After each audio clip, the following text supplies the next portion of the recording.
बात उस समय की है जब रूपनगर नाम का एक छोटा सा गांव हुआ करता था। हरे भरे खेतों और साफ सुथरी नदियों से घिरा यह गांव देखने में जितना सुंदर था, वहां के लोगों के मन उतने ही अलग अलग रंगों के थे। इसी गांव में मोहन नाम का एक कुम्हार रहता था। मोहन बड़ा सीधा साधा और मेहनती इंसान था। उसकी कला का कोई सानी नहीं था। उसके हाथों से बने मिट्टी के बर्तन और मूर्तियां ऐसी लगती थीं मानो उनमें जान हो। लेकिन किस्मत ने उसकी मेहनत का कोई खास फल नहीं दिया था। उसकी गृहस्थी की गाड़ी बमुश्किल ही चल पाती थी। मोहन की शादी गांव के ही एक किसान की बेटी राधा से हुई थी। राधा रूप और गुण दोनों की धनी थी। उसका रंग गे हुआ, आंखें बड़ी बड़ी और बाल घने काले थे। लेकिन उसके मन में एक बेचैनी हमेशा बनी रहती थी। वह अपनी गरीबी से उब चुकी थी। उसे अपने पति की ईमानदारी और मेहनत अक्सर एक बोझ सी लगती। वह चाहती थी कि उसका जीवन भी गांव के उन बड़े घरों की औरतों की तरह हो, जहां आराम और ऐशो आराम के सिवा कुछ नहीं। एक दिन की बात है, मोहन अपने चाक पर मिट्टी के दिए बनाने में मशगूल था। उसके आसपास अनगिनत कच्चे और पक्के बर्तन रखे हुए थे। उसी समय राधा उसके लिए दोपहर का भोजन लेकर आई।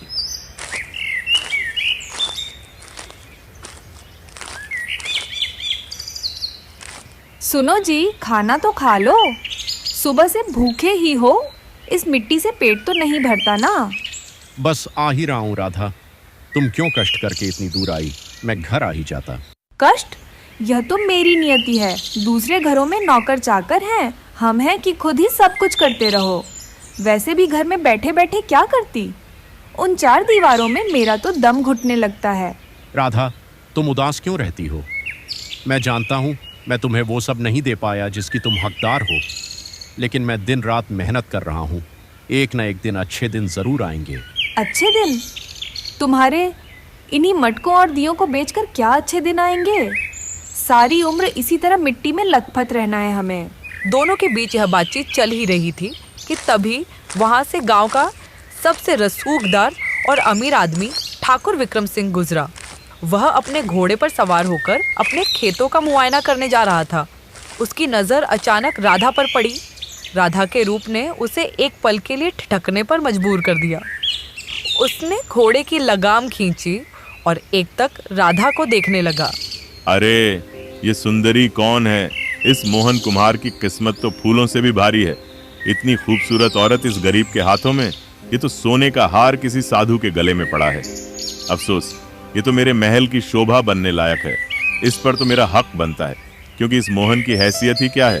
ठाकुर अपने मन की बात दबाकर घोड़े से नीचे उतरा और मोहन की ओर बढ़ा। अरे मोहन, कैसे हो? काम धाम सब ठीक चल रहा है ना? ठाकुर साहब, आपकी कृपा है। आपने याद तो रखा हम गरीबों को। ये तुम्हारी पत्नी है? तुमने तो कभी बताया नहीं कि तुम्हारी गृहस्थी में इतनी खूबसूरत फूल भी है। जी मालिक, यह राधा है, मेरी पत्नी। राधा, ठाकुर साहब को प्रणाम करो। यही हमारे गांव के सबसे बड़े जमींदार हैं। प्रणाम ठाकुर साहब। प्रणाम नहीं बेटी, तुम तो हमारे गांव की शान हो। लेकिन मोहन, यह क्या? इतनी सुंदर पत्नी को ऐसे मिट्टी के बर्तनों के बीच रखते हो? इसे तो महल में रहने का हक है। क्या करें ठाकुर साहब, किस्मत में तो मिट्टी ही लिखी है। यही हमारी दुनिया है। चिंता मत करो राधा, अब हम हैं ना। हमारे रहते तुम्हें किसी चीज़ की कमी नहीं होगी।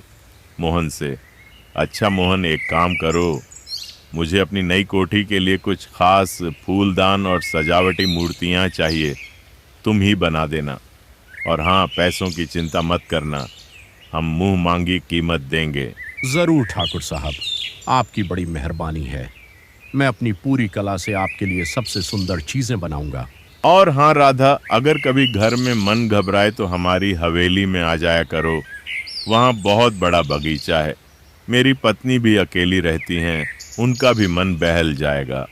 ठाकुर विक्रम सिंह वहां से चला गया, लेकिन उसके जाने के बाद राधा के मन में एक अजीब सी हलचल मच गई।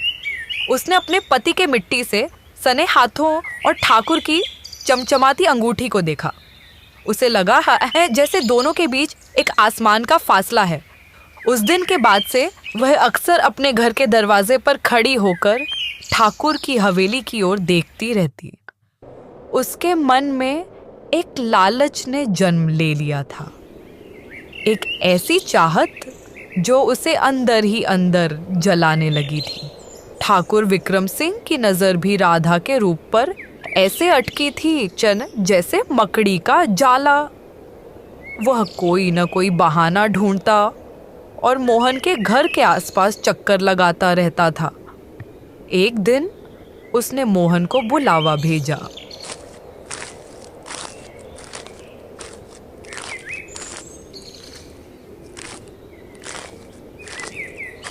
मोहन भैया, ठाकुर साहब ने आपको हवेली पर बुलाया है। कह रहे थे कि उन फूलदानों के डिजाइन पर बात करनी है। चलो राधा, तुम भी चलो, ठाकुर साहब की हवेली देखने का मौका मिलेगा। दोनों ठाकुर की हवेली पहुंचे। हवेली की भव्यता देखकर राधा की आंखें फटी की फटी रह गईं। संगमरमर के फर्श, झूमर, बड़े बड़े आंगन और नौकरों की लाइनें, यह सब उसके लिए किसी स्वर्ग से कम नहीं था। मोहन, यह घर है या महल? काश हमारा भी ऐसा ही घर होता। भगवान ने जिसे जो दिया उसी में खुश रहना चाहिए। हमारा अपना छोटा सा घर भी तो कम नहीं है, जहां अपनी मर्जी से तो रहते हैं। तभी ठाकुर विक्रम सिंह आता है। उसने राधा को देखकर एक चालाकी भरी मुस्कान छिपाते हुए बात शुरू की। आओ मोहन। अरे वाह, राधा भी आई हैं। बहुत अच्छा किया। घर बैठे बैठे तो बोरियत होती होगी। हमारी हवेली में तुम्हारा स्वागत है। जाओ, राधा के लिए ठंडा शरबत लेकर आओ। ठाकुर साहब, आपने मुझे उन फूलदानों के बारे में बताने को कहा था। हाँ, बहुत जरूरी काम है। दरअसल मुझे अभी याद आया कि शहर से मेरे कुछ खास मेहमान आ रहे हैं। मेरे पुराने बर्तन तो फीके पड़ गए हैं। मुझे तत्काल एक सेट चाहिए। तुम अभी जाओ और अपने पास जो भी तैयार माल हो ले आओ। मैं अच्छे दाम दूंगा। लेकिन ठाकुर साहब, मेरे पास सब कुछ कच्चा है, पका नहीं है। तो जाओ और आज ही रात काम करके कल तक पक्का कर दो। इतनी देर मत करो। वैसे राधा को क्यों धूप में भेज रहे हो? इन्हें हमारी हवेली में ही रहने दो। यहाँ ये हमारी बेटी की तरह आराम करेंगी। हम हैं ना? हाँ मोहन, तुम जाओ। इतनी धूप में मुझे क्यों ले जा रहे हो? मैं ठाकुर साहब की हवेली देखना चाहती हूँ। मोहन एक सीधा साधा इंसान था। उसे किसी तरह का शक नहीं हुआ। वह तुरंत अपनी कार्यशाला की ओर चला गया। इधर ठाकुर ने राधा को अपनी शानदार हवेली दिखानी शुरू की। देखो राधा, यह हमारा पूजा घर है और यह देखो, ये हमारी सोने की तिजोरी है। लेकिन सच कहूँ तो यह सब बेकार है। इतनी दौलत और बेकार? हाँ राधा, क्योंकि इसे संभालने और इसकी हकदार कोई नहीं। मेरी पत्नी का देहांत हुए 5 साल हो गए। तब से यह घर सूना है। मुझे ऐसी रानी चाहिए जो इस घर की शान बढ़ा सके, तुम्हारे जैसी। ठाकुर साहब, आप ऐसा क्यों कह रहे हैं? मैं तो एक गरीब कुम्हार की पत्नी हूँ। बस यही तो दुख है राधा। तुम्हारा जन्म किसी राजकुमारी की तरह हुआ था, लेकिन नियति ने तुम्हें उस मिट्टी के ढेले के हाथों में सौंप दिया। तुम इन मोटे कपड़ों में भी कितनी खूबसूरत लग रही हो। जरा सोचो, अगर तुम बनारसी साड़ी और हीरे के गहने पहनो तो कैसी लगोगी? ठाकुर की बातें राधा के मन में शहद की तरह घुलने लगी। उसने अचानक अपने आप को एक बड़ी हवेली की मालकिन के रूप में देखना शुरू कर दिया। लेकिन मैं कर ही क्या सकती हूँ? यह मेरा नसीब नहीं है। नसीब तो इंसान खुद लिखता है। ये देखो, मेरे पास वो सब कुछ है जो तुम चाहती हो। ये सब तुम्हारे लिए है। अगर तुम चाहो तो ये सब तुम्हारा हो सकता है। तुम्हें बस एक बार हाँ करनी होगी। लेकिन मोहन, वो मुझसे बहुत प्यार करता है। प्यार से पेट नहीं भरता राधा। वो तुम्हें एक वक्त की रोटी भी ठीक से नहीं दे पाता। और मैं तुम्हें तीनों वक्त का भोजन सोने की थाली में खिलाऊंगा। वो तुम्हें कभी खुश नहीं रख पाया। मैं तुम्हारी हर ख्वाहिश पूरी करूंगा। राधा का मन डगमगा गया। उसने उस संदूक से एक चमकीली साड़ी और कुछ गहने निकाले और पहन ली। वह शीशे के सामने खड़ी होकर खुद को निहारने लगी। उसे अपना यह रूप एक गरीब कुम्हार की पत्नी के लिए नहीं, बल्कि एक ठकुराइन के लिए ही उचित लगा। जब मोहन वापस आया तो उसने राधा को उस रूप में देखा। उसके मन को एक अजीब सी चुभन हुई, लेकिन वह कुछ बोला नहीं। ठाकुर ने मोहन से कहा कि वह साड़ी और गहने उसने राधा को अपनी बेटी मानकर उपहार स्वरूप दिए हैं। मोहन को लगा शायद सच में ठाकुर का दिल बहुत बड़ा है, लेकिन सच तो यह था कि एक चालाक लोमड़ी ने अपना शिकार चुन लिया था और शिकार भी अपनी मर्जी से जाल की ओर बढ़ रहा था। अब तो राधा और ठाकुर विक्रम सिंह की मुलाकातें आम हो गई थीं।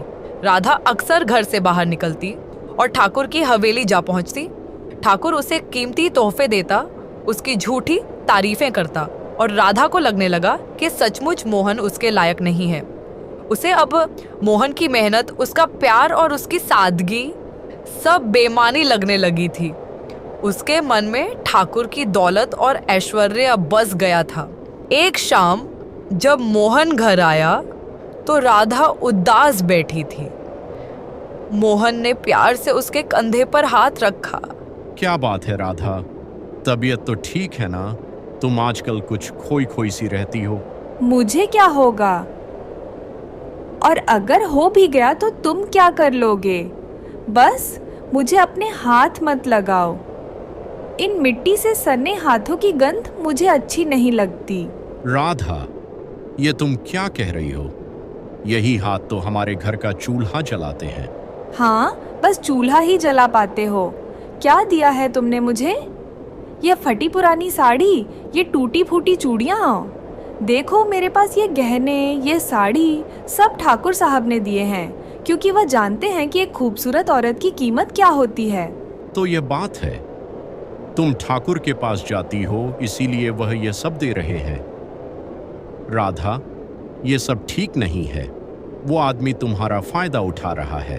फायदा? वो मुझे सम्मान देते हैं, प्यार देते हैं और सब कुछ देते हैं जो एक आदमी को अपनी औरत को देना चाहिए। तुमने तो सिर्फ आंसू दिए हैं। मैंने फैसला कर लिया है मोहन, मैं अब तुम्हारे साथ नहीं रहूंगी। क्या मतलब? मतलब साफ है, मुझे तुमसे छुटकारा चाहिए। मैं ठाकुर साहब के पास जा रही हूँ, वो मुझसे शादी करेंगे। मुझे वो जिंदगी जीनी है जिसकी मैं हकदार हूँ। यह गरीबी नहीं सही जाती। राधा, होश में आओ। ठाकुर तुमसे कभी शादी नहीं करेगा। वो तो बस तुम्हारा इस्तेमाल कर रहा है। उसकी उम्र देखो, अपनी उम्र देखो। वो सिर्फ एक खिलौना समझता है तुम्हें। चुप रहो, तुम जलते हो ना। जलते हो कि मुझे तुमसे अच्छा कोई मिल गया। तुम्हारी औकात नहीं है मुझे पाने की। मैं आज ही जा रही हूँ। मुझे रोकने की कोशिश मत करना। यह सुनकर मोहन के पैरों तले जमीन खिसक गई। उसे ऐसा लगा जैसे किसी ने उसके सीने में छुरा घोंप दिया हो। जिस औरत के लिए वह दिन रात मेहनत करता था, जिसे वह अपनी जान से भी ज्यादा चाहता था, वही आज दौलत के लिए उसे छोड़कर जा रही थी। उसने राधा के पैर पकड़ लिए। राधा, मत जाओ। मैं और मेहनत करूंगा, दिन रात काम करूंगा।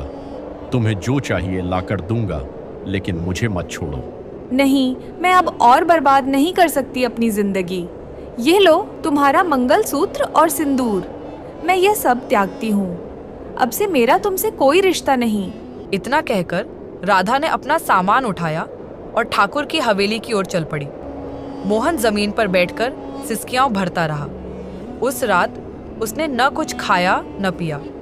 सुबह होते होते उसने फैसला कर लिया कि वह इस गांव में नहीं रह सकता। उसे यहाँ हर कोई उसकी बेइज्जती की याद दिलाएगा। वह उसी रात गांव छोड़कर चला गया। इधर राधा खुशी खुशी ठाकुर की हवेली पहुंची। उसे लगा कि अब उसके अच्छे दिन आ गए। लेकिन जब उसने ठाकुर को अपना फैसला सुनाया तो ठाकुर का रंग उड़ गया। ठाकुर साहब, मैं मोहन को छोड़कर आ गई। अब आप मुझे अपना नाम दे दीजिए। क्या तुमने उसे छोड़ दिया? पागल हो गई हो? इतनी रात में मेरे घर आ गई? लेकिन आपने तो कहा था कि आप मुझसे शादी करेंगे, मुझे रानी बनाकर रखेंगे। शादी? तुमसे, एक कुम्हार की छोड़ी हुई औरत से? मैं ठाकुर विक्रम सिंह हूं। मेरी इज्जत का तुम्हें अंदाजा है? तुम मेरे लिए एक खिलौना थी, राधा, एक गुलाब का फूल जिसे सिर्फ सूंघना था, तोड़कर मुरझाना नहीं था। ये आप क्या कह रहे हैं? आपने मुझसे प्यार का नाटक किया? मर्द की फितरत है, राधा, शिकार करना। तुम शिकार थी और मैंने शिकार कर लिया। अब जाओ यहां से, जाओ अपने उस मिट्टी के ढेले मोहन के पास। मेरे यहां तुम्हारे लिए कोई जगह नहीं है। लेकिन मैंने तो सब कुछ छोड़ दिया, मेरा घर, मेरा पति। मैं अब कहाँ जाऊंगी? यह तुम्हारी समस्या है। मैं नहीं चाहता कि गांव वालों को पता चले कि तुम मेरे यहां आई हो। इससे मेरी बदनामी होगी। तुम अभी निकल जाओ, नहीं तो मेरे नौकर तुम्हें जबरदस्ती बाहर फेंक देंगे। ठाकुर ने अपने नौकरों को इशारा किया और राधा को रात के अंधेरे में हवेली से बाहर निकाल दिया गया। राधा सड़क पर खड़ी अपना सिर पीटती रही। उसे अपनी गलती का एहसास हो गया था। उसने सोने का महल पाने के चक्कर में अपना मिट्टी का आशियाना भी खो दिया था। वह बिलक बिलक कर रोने लगी, लेकिन अब उसकी किस्मत उसे कोसने के सिवा उसके पास कुछ नहीं था। मोहन गांव छोड़कर बहुत दूर निकल गया था। उसकी आंखों के सामने बस राधा का बेवफाई भरा चेहरा घूम रहा था। कई दिनों की भूख और प्यास ने उसे तोड़कर रख दिया था। एक शाम वह एक घने जंगल से गुजर रहा था। उसने देखा कि एक पेड़ के नीचे एक बूढ़ी महिला बैठी कराह रही है। माँ जी, आपको क्या हुआ? आप अकेली इस जंगल में क्यों हैं? बेटा, मेरे पैर में कांटा चुभ गया है। मैं चल नहीं पा रही हूँ, भूखी प्यासी हूँ। लगता है आज मेरी मौत यहीं होगी। ऐसा मत कहो माँ जी, मैं हूं ना। लाओ, मुझे अपना पैर दिखाओ। मोहन ने अपने फटे कपड़े की पट्टी बनाई और बड़ी सफाई से वह कांटा निकालकर उसके पैर पर पट्टी बांध दी। फिर उसने अपनी तोंद से बंधी एकमात्र सूखी रोटी निकाली। लीजिए माँ जी, ये रोटी खा लीजिए। लेकिन बेटा, तुम्हारे पास तो यही एक रोटी है, तुम क्या खाओगे? चिंता मत कीजिए, मुझे जवान खून है, भूख सह लूंगा। आप बीमार हैं, आप खाइए। वृद्धा ने रोटी खाई और पानी पिया। उसके चेहरे पर एक दैवीय चमक आ गई। वह अचानक से मुस्कुराने लगी।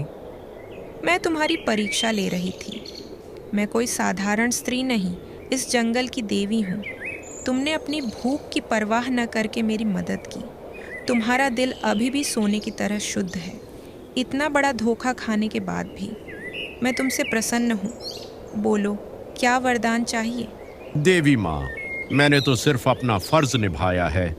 मुझे कोई वरदान नहीं चाहिए। मेरी किस्मत में तो बस दुख और धोखा ही लिखा है। नहीं पुत्र, तुम्हारे कर्म अच्छे हैं, इसलिए तुम्हारे भाग्य भी अच्छे होंगे। जाओ, इस जंगल के पार एक बहुत बड़ा शहर बसा है, प्रतापगढ़। वहाँ के राजा बहुत बीमार हैं। उनके लिए वैद्यों ने एक विशेष मिट्टी की सुराही में पानी पीने की सलाह दी है, लेकिन ऐसी सुराही कोई बना नहीं पाया। तुम जाओ और अपनी कला से वो सुराही बनाओ। तुम्हारी किस्मत वहीं बदलेगी। इतना कहकर देवी अंतर ध्यान हो गई।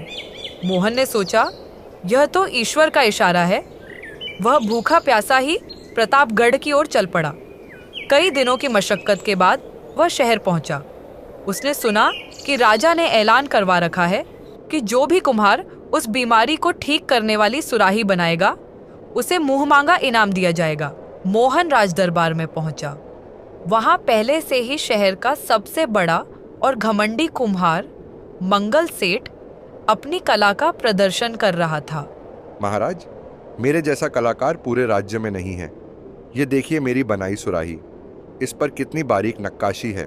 नहीं मंगल सेठ, यह सुराही देखने में तो सुंदर है, लेकिन मिट्टी का तापमान सही नहीं है।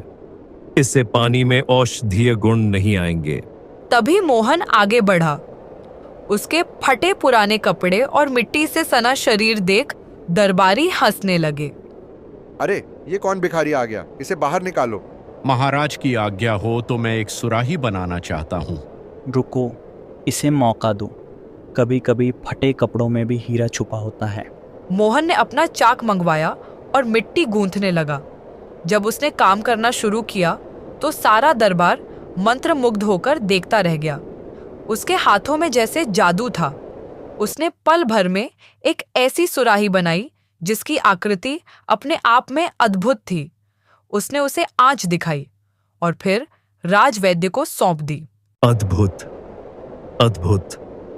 महाराज, इस मिट्टी का सम्मिश्रण, इसकी आकृति और इसका ताप, सब कुछ बिल्कुल सही है।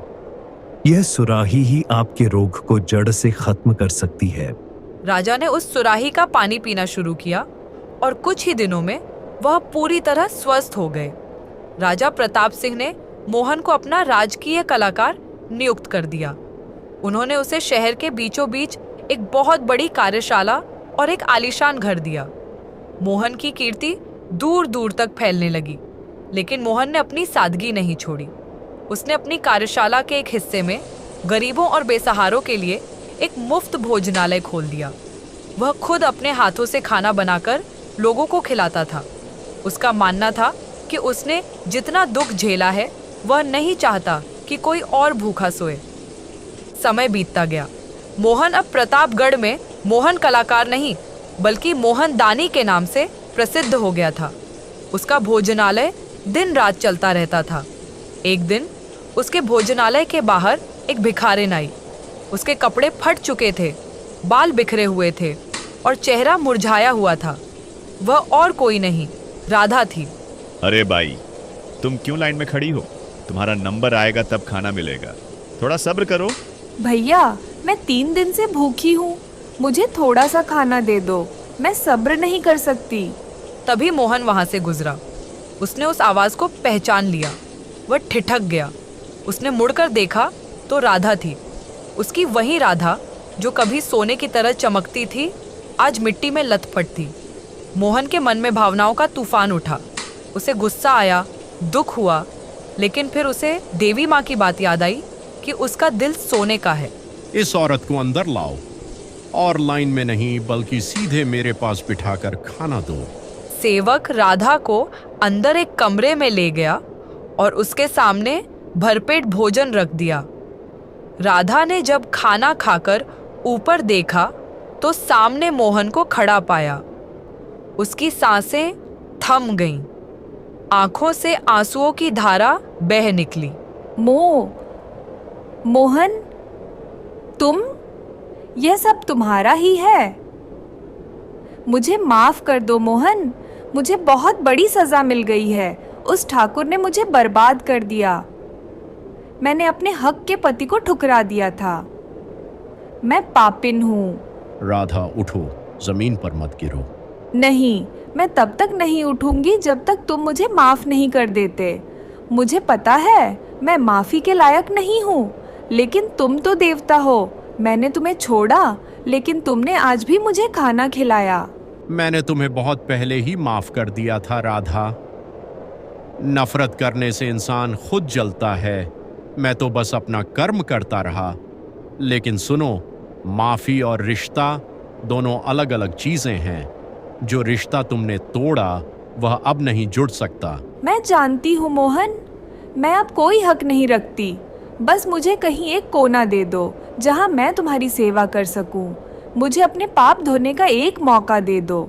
इसके रहने का इंतजाम करो और हाँ, इसे हमारे भोजनालय के रसोई घर में काम दो। अगर इसे ईश्वर के भक्तों की सेवा करनी है तो यही सही जगह है। राधा ने उसी दिन से मोहन के भोजनालय की रसोई में काम करना शुरू कर दिया। वह दिन रात गरीबों के लिए खाना बनाती, बर्तन मांजती और सबकी सेवा करती। मोहन ने कभी उससे नफरत नहीं की, न ही कभी कोई गलत शब्द कहा, लेकिन उसने राधा को अपनी पत्नी के रूप में स्वीकार नहीं किया। राधा ने भी कभी कोई शिकायत नहीं की। उसे मोहन की महानता का अंदाजा हो चुका था। इधर रूपनगर में ठाकुर विक्रम सिंह का अहंकार दिन पर दिन बढ़ता ही जा रहा था। एक दिन शहर के राजा प्रताप सिंह के पास कुछ गांव वालों ने शिकायत दर्ज करवाई कि ठाकुर उनकी जमीन पर जबरन कब्जा कर रहा है और बेटियों की इज्जत से खिलवाड़ कर रहा है। राजा को अपनी प्रजा की रक्षा करनी थी। ये ठाकुर विक्रम सिंह बहुत सिर चढ़ गया है। मोहन, तुम भी तो उसी गांव के रहने वाले हो, क्या तुम उस ठाकुर को जानते हो? जी महाराज, जानता हूँ, बहुत अच्छी तरह जानता हूँ। मेरे जीवन का सबसे बड़ा दुख इसी ठाकुर की देन है। तो फिर तुम ही बताओ, इसका क्या दंड होना चाहिए? दंड तो आप तय करेंगे, लेकिन मेरा एक निवेदन है। बोलो, क्या चाहिए? महाराज, उस ठाकुर की सारी जायदाद और धन दौलत जब्त कर ली जाए और उसे गांव के उन्हीं गरीब किसानों और मजदूरों में बांट दिया जाए जिनका उसने शोषण किया है। और हाँ, उसे किसी काल कोठरी में न डालें, बल्कि उसे मेरे पास भेज दिया जाए। तुम्हारे पास? तुम उसका क्या करोगे? वह तो तुम्हारा दुश्मन है। महाराज, दुश्मनी का बदला दुश्मनी से नहीं, इंसानियत से लिया जाता है। मैं उसे अपने भोजनालय में रखूंगा। वह भूखों को खाना खिलाएगा और अपने पापों का प्रायश्चित करेगा। राजा ने मोहन की बात मान ली। ठाकुर विक्रम सिंह की सारी दौलत छीन ली गई और उसे एक साधारण सेवक की तरह मोहन के भोजनालय में भेज दिया गया। जब ठाकुर ने वहां रसोई में बर्तन मांजती राधा को देखा और भव्य वस्त्रों में सबकी सेवा करते मोहन को देखा, तो उसका सिर शर्म से झुक गया। मोहन, मैंने तुम्हारे साथ बहुत बुरा किया, मुझे माफ कर दो। तुम तो भगवान हो। ठाकुर साहब, भगवान तो ऊपर आसमान में है, मैं तो बस एक इंसान हूँ और मैंने आपको माफ कर दिया। अब आपका काम यह है कि उन लोगों के लिए खाना परोसें जिन्हें आप कभी कीड़े मकोड़े समझते थे। यही आपकी सबसे बड़ी सजा और सबसे बड़ा इनाम है। कहानी का अंत यही होता है। मोहन ने जिंदगी भर नेकी और ईमानदारी का दामन नहीं छोड़ा। उसने साबित कर दिया कि इंसान की असली पूंजी उसका चरित्र होता है, न कि उसकी दौलत। राधा और ठाकुर विक्रम सिंह ने जीवन भर उसकी बनाई हुई संस्था में सेवा करके अपने पापों का प्रायश्चित किया और मोहन वह सचमुच में एक महान इंसान बन गया, जिसकी कहानियाँ आज भी लोग अपने बच्चों को सुनाते हैं ताकि वे समझ सकें कि बुराई का अंत हमेशा पतन में होता है और अच्छाई का फल भले ही देर से मिले, लेकिन बहुत बड़ा मिलता है।